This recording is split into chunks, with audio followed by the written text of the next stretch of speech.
Hello and welcome to Experiencing Love. I'm your host, Philip Jocks, and I'm so glad that you're here. Okay. I feel resistant to being honest and transparent, and because of that, I feel like I need to be, and I'm going to be. Wow, being uncomfortable is uncomfortable. Pretty much. Today has been a very pleasant day with family. I shared a wonderful family dinner. We had people come over, lots of delicious food. And the thing that I'm a little bit hesitant or embarrassed to talk about is that I may or may not have had a couple glasses of sangria, and I'm not exactly sober. Now let's unpack that. Let's dive right into why that makes me uncomfortable. Yeah, that's where we're going today. All right. So I guess it starts off with almost an image thing, like a branding thing, meaning I'm so hyper-focused right now with who I am and the image that I put out there into the world that I don't want to seem like I slip up in many ways or I do things, but then I talk about my beliefs that are kind of hypocritical, because I know that while I may not talk about it all the time here, I do have a lot of opinions when it comes to drinking, substances, all that stuff. And I don't think they're good or bad. It's just more so a matter of perspective. I will never tell someone what to do or not to do. I can only share what I think and what I feel. 99% of the time, I don't like drinking. I don't like going out and partying. It's usually not my scene. But especially now, I'd be lying if I said that every once in a while I didn't partake in it. Right now, I still have a half glass of it right here, and I'm not really drinking it. I'm not really doing much with it now, especially because I'm recording.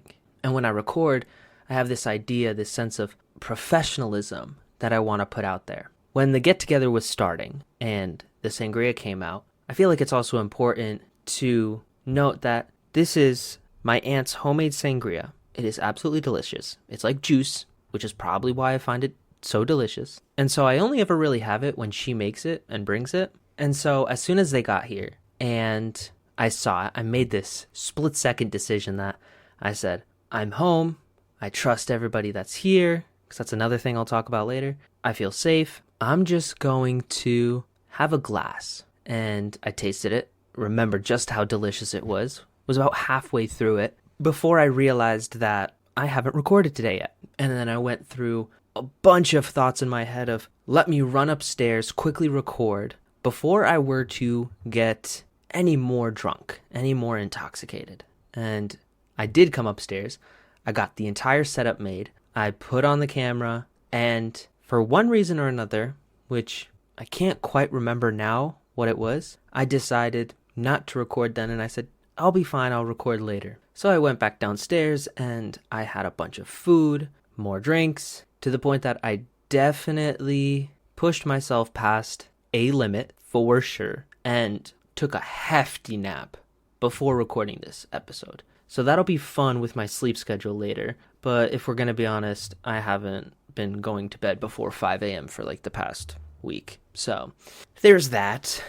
And I really started getting nervous about what I'm going to do for this recording, what I was going to do for this podcast, because it's already too late. I'm already too far gone. I can sober up, but I don't think to the point where I'll be 100% sober by the end of the day or by the time I go to bed. And so I still need to record and put something out there. And then that did get me thinking about just authenticity, about who I am, about the fact that it's not about what I think or what I believe. It's sometimes just about what I've done. Like, what are my actions? If you want to know what someone's true intentions are, don't listen to what they say, look at what they do. So I could swear up and down that I don't drink, and then you look at something like this, something like today, and you say, but Philip, you do, you have.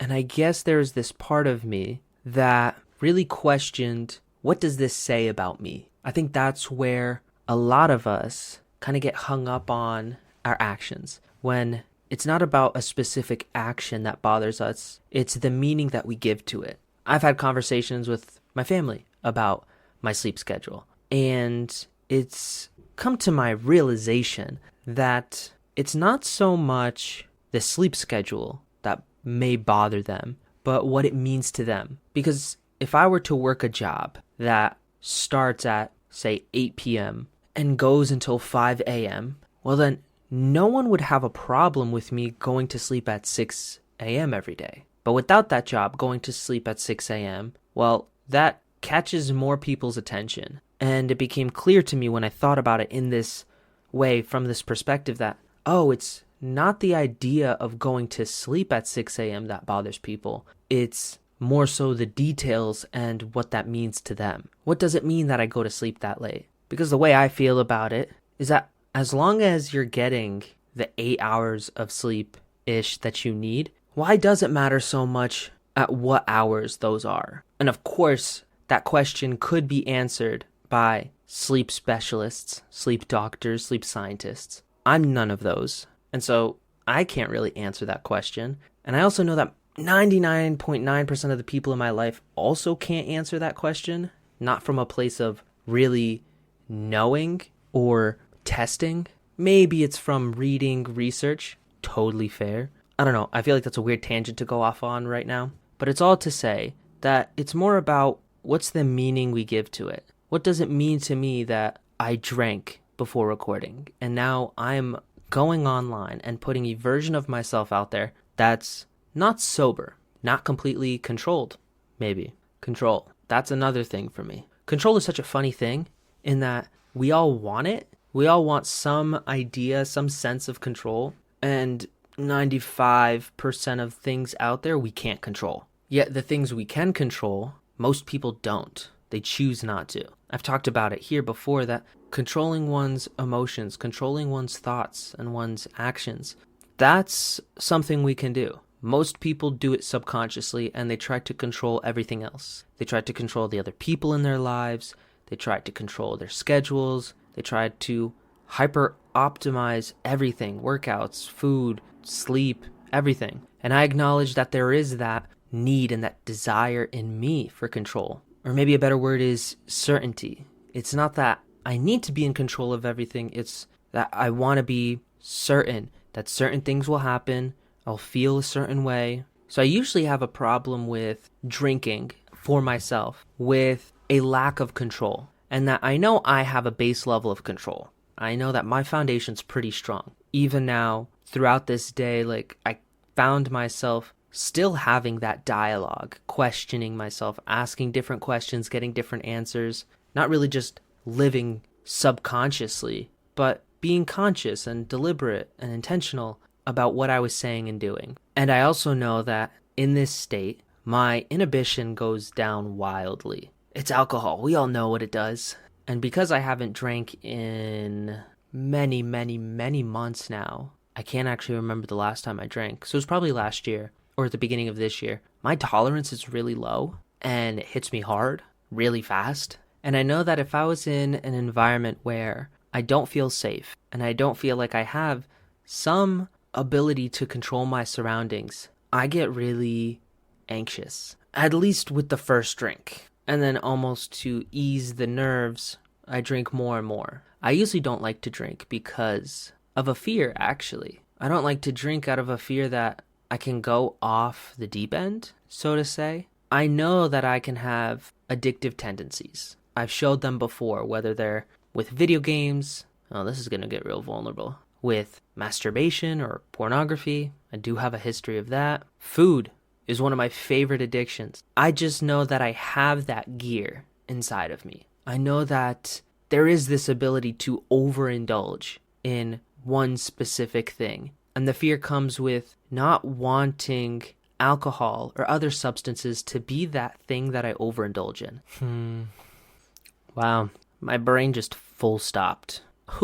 This is a segue. With my brain stopping, I have this meaning, this dialogue that I say to myself in situations where I get cut off in the middle of me saying something. This could be a natural interruption, like something happens in the world, or more so someone says something over me and interrupts me, or moments like this where I forget what I was talking about and what I was saying. And I've started telling myself that I got cut off to take a minute to think about what I'm about to say. Sometimes I keep going and I say it anyways. And sometimes I realize, oh, maybe I shouldn't say that right now. And I say this because maybe whatever I was talking about just moments ago, and I was going down some path, maybe that path was not the thing I was meant to talk about. And I may never know because I've already forgotten. But I also believe that if it's something that's really important, I'll remember it later.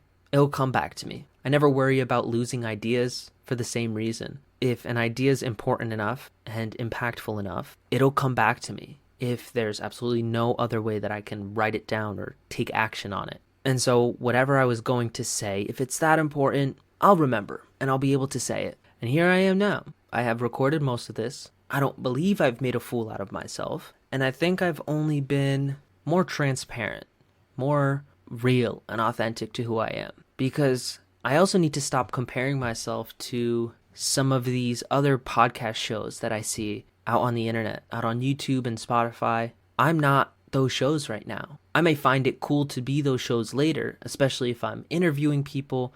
There will be a sense of professionalism that I want to put on. But I also know that this podcast, or at least this series, really is just a look into my life and who I am. Right now, it's really about how I think and how I feel. It's like a personal diary that you get to be a part of, you get to see. I even thought about taking this out into the world and recording my life out there. That's still a possibility. I've played around with recording videos while in my car. There's so many options. The point is, I'm proud of myself for being nervous about something and doing it anyways, putting it out there. I could be one type of person and act like I don't drink ever. Or maybe I'm just a little bit more relatable by saying, oh no, every once in a while I do drink, and showing that. Maybe someone can look at me and say, I could relate to the person that drinks once a month, twice a year, maybe, versus the person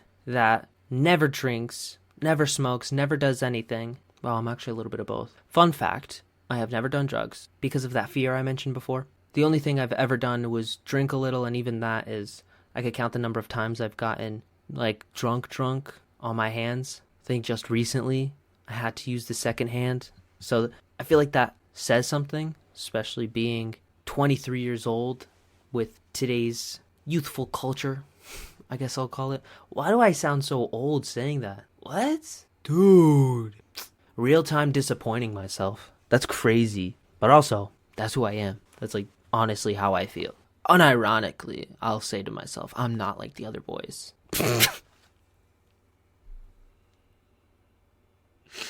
Yeah. Yep. I think I may have to cut it off here. I'm gonna head off, get this posted, but then maybe watch a movie, take it easy. I was thinking about watching White Chicks. I'm in that mood. Give myself a good laugh. Because I think I mentioned yesterday, today has just been my day off. I haven't wanted to think about work once. I wrote down one little note about something I want to do on Monday because of a conversation I had today. But other than that, I had no intention of thinking about anything work related. And I'm here for it. I think this is partly the rest that I needed. I'll see how I feel tomorrow, but most likely tomorrow might be another rest day as well. A more relaxed podcast eepisode. I just gotta stop. All right, this is where I'm gonna end this. I've done my duty. A year from now, I will look at this video, very potentially face-palming, shaking my head, wondering why I put this out there. Honestly, you're gonna be glad I did. I don't know why yet, but you'll be glad that I'm practicing the authenticity, practicing the vulnerability, and most importantly, practicing embracing discomfort and being uncomfortable and doing it anyways. Saying the thing that sounds uncomfortable, sounding the thing that's awkward, and just being who you are. That one's directly for you, Philip. I love you. I'm doing this for you.